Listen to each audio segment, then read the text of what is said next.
قرآن ہماری کسوٹی ہے، پیمانہ ہے۔ ہر ایک مومن کی یہ شان ہے کہ وہ ہر معاملے کو قرآن پر رکھتا ہے۔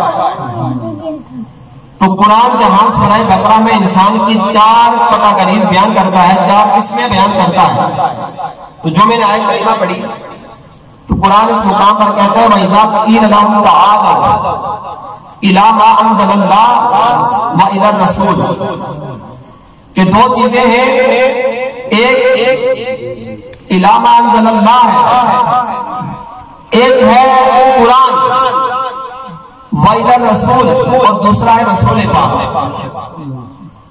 ایک وہ چیز ہے جو رسول پاک پر نازل کی گئی، ایک حضور کی ذات ہے۔ قرآن کہتا ہے کہ اگر تم چاہو پرکھنا کہ مومن کون ہے منافق کون ہے، تو قرآن کہتا ہے تم ان 2 چیزوں کی دعوت دو، احکام خدا کی، قرآن کی دعوت، توحید کی دعوت، اِلیٰ مَا أَنزَلَ اللَّهُ کی دعوت، اور اِلیٰ رسول پاک کی دعوت، آپ کی عظمت کی طرف، آپ کی شوکت کی طرف، آپ کی رفعت کی طرف، اور آپ کی ناموس کی طرف، آپ کی عزت کے دفاع کی طرف تم لوگوں کو بلاؤ، اور ادھر تم نظام مصطفیٰ کی طرف لوگوں کو بلاؤ، اللہ کے نازل کردہ احکام کی طرف لوگوں کو بلاؤ۔ دعوتیں 2 رکھ لو، جب تم 2 دعوتیں رکھو گے نا تو قرآن کہتا ہے ہر ایک بندہ ان 2 دعوتوں کا انکار نہیں کرے گا۔ جو منافق ہوگا وہ اللہ کی طرف دوڑا آئے گا، وہ اللہ کے نازل کردہ احکام کی طرف آ جائے گا، اللہ کی توحید کی بات کرے گا اور آئے گا۔ جب سے اللہ کی طرف دعوت دی جائے گی تو دوڑتا ہوا آئے گا، لیکن جب رسول کی رفعت کی طرف، رسول کی شان کی طرف، رسول کی شوکت کی طرف، رسول کی سیرت کی طرف، رسول کی ناموس کی طرف اسے دعوت دی جائے گی تو قرآن کہتا ہے یصدون عنک، اے محبوب آپ کی طرف آنے سے گریزاں ہوگا۔ تو قرآن نے ہر اس بندے کو جو نظام کی بات کرتا ہے، نظام کی طرف آتا ہے، اللہ کے حکام کی طرف آتا ہے اور رسول کی طرف نہیں آتا، اس کو منافق کہا۔ اور اسلام کو اس وقت 2 فکروں نے بڑا نقصان دیا ہے، ایک جو شروع سے آ رہی ہے، ایک مشرکین اور کافروں نے اتنا نقصان نہیں دیا جتنا منافقین نے اسلام کو نقصان دیا۔ اس وقت جس جگہ پہ امت کھڑی ہے پوری دنیا کے اندر، یہ سارا کرتا دھرتا منافقین کا ہے۔ ان لوگوں کا جو کلمہ پڑھتے ہیں اپنے آپ کو ہر ایک کو عاشق رسول کہلانا پسند ہوتا ہے۔ ہمارے وزراء، ہمارے عمراء، ہمارے جو حکمران ہیں وہ بھی کہتے ہیں ہم عاشق رسول ہیں، تو ہر ایک بندہ یہ کہلوانا پسند کرتا ہے کہ میں عاشق رسول ہوں، لیکن عمل سے انسان بتاتا ہے کہ وہ کتنا ایک بڑا عاشق رسول ہے۔ تو اسی طرح جب بھی کسی نے نقصان دیا تو عاشق رسول بن کر اندر سے منافقت کر کے امت کو نقصان دیا۔ اور تیسرا طبقہ وہ ہے جو سب سے مشکل، جس کو سمجھنا اور جو سب سے زیادہ نقصان دینے والا ہے، وہ ایک فکر ہے جس کو یزیدی فکر کہتے ہیں۔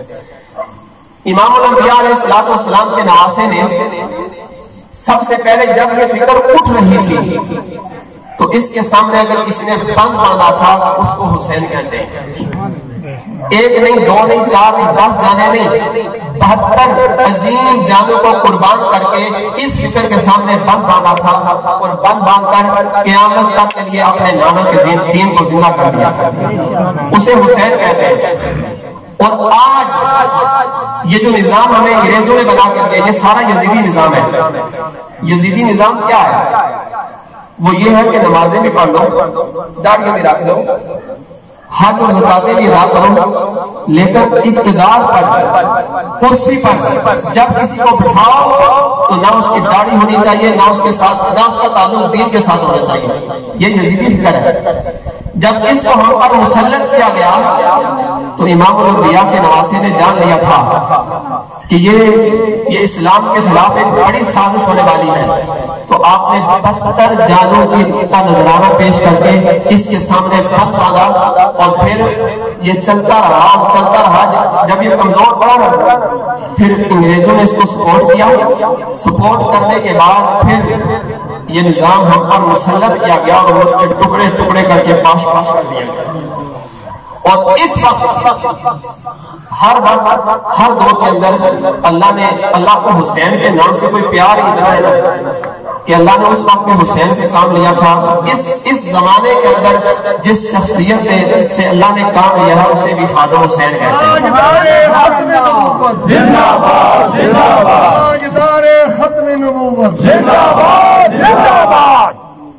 تو بہرحال